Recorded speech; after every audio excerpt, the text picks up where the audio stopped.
14 words. That's all I'm asking. 14 words that say it all. 14 words that'll change your life. 14 words that capture all human history. 14 words of hope. 14 words so powerful I can only give you a few at a time. Here's the first 6. We proclaim your death, O Lord.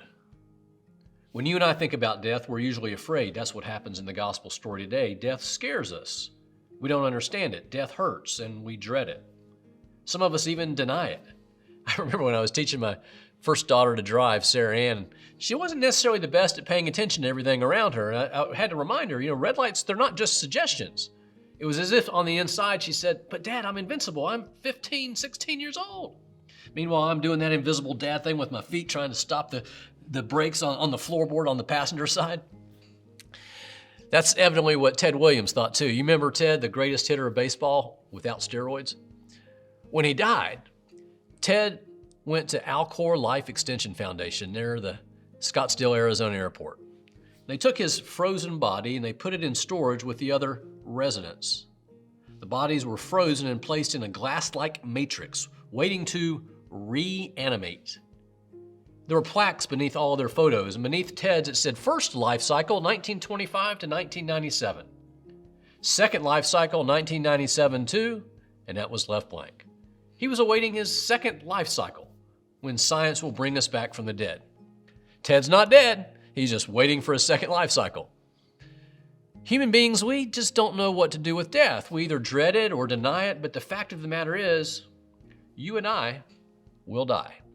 And here it is, plain as day. Jesus stepped out of the heavens on Christmas morning. He grew into a full man, and on Good Friday, he died. He willingly placed himself on the cross. He died, and he was buried in a tomb. God is a God who loves us enough to become one of us, even to endure death. We proclaim your death, O Lord. That equals love. I think you're ready for the next batch of words now because the story doesn't end there, does it? Here's the next 4. And profess your resurrection. It's like my first grade buddy said when he was asked about Easter, Jesus was in a cave and he came out. Indeed he did. Jesus is the firstborn of the dead, the first fruit, the pioneer of life. Jesus doesn't do funerals. He only does resurrections. Ask Jairus, whose daughter Jesus raised. Ask Lazarus, who stepped out of the cave himself. Jesus was in the cave and he came out. He kicked open the door that had been locked since the death of Adam. He met, fought, and vanquished the king of death. And everything is different because he's done so.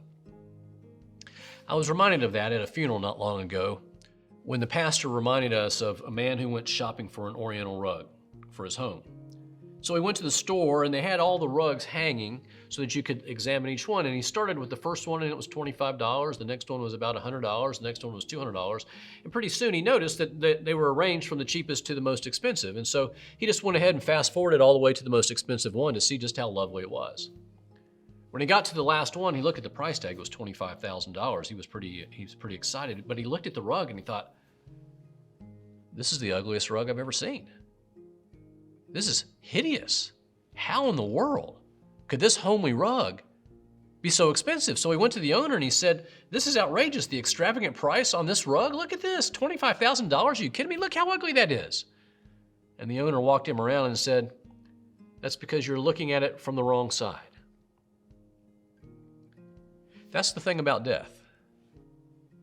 You and I are looking at it from the wrong side. You and I know the one who has stepped through to the other side, and he will take us there too. You may remember Dietrich Bonhoeffer, the Lutheran pastor in Germany as Hitler rose to power. He was one of the few Christians that stood up to Hitler in Nazi Germany. He organized an underground church that refused to obey the Fuhrer. And eventually that decision and his leadership landed Dietrich Bonhoeffer in prison in a concentration camp. On a Sunday morning, April 8th, 1945, just a few weeks before the Allies captured Berlin as worship was ending, Dietrich was praying with men in his group when the SS guards walked in and they shouted, Bonhoeffer, come with us. The other men had ashen looks on their faces because they knew that their leader was about to be led to his death. As Dietrich Bonhoeffer walked out the door of that little room where he'd been worshiping with other men, going out into the courtyard where he knew he would be executed. He turned back and he looked at his fellow prisoners and he said, "This isn't the end. For me, it's the beginning. And profess your resurrection." That's faith. All right, I think you're ready for the last words now, the words that say it all, the final four. Until you come again. We call this the mystery of faith. It's been used since the 3rd century to remind us that death is not the end. Resurrection is not the end. We know the end. We know how the story comes out. We know that Jesus is coming again to wrap this whole thing up. We eagerly await that day when he will step out of heaven onto a stairway of clouds filled with stars, and as he descends, he'll be jangling the keys of heaven in his hands, and with a large smile on his face, he's going to say, "Come on, boys and girls, it's closing time." The day when Christ will come again, when his kingdom will be made complete. All things will be made new, a new heaven and a new earth, no more death, no more pain, no more suffering. No more evil. We will bask in his presence. We will eat at his table. We will worship at his throne. Everything before then is just preparation, just a first taste. And it's true for all who believe, for all who know the risen Lord, for all who call upon the name of the firstborn of the dead, God's first fruit, the pioneer of life, the one who has kicked open the door, removed the veil, and will lead us home. Until you come again. That's hope.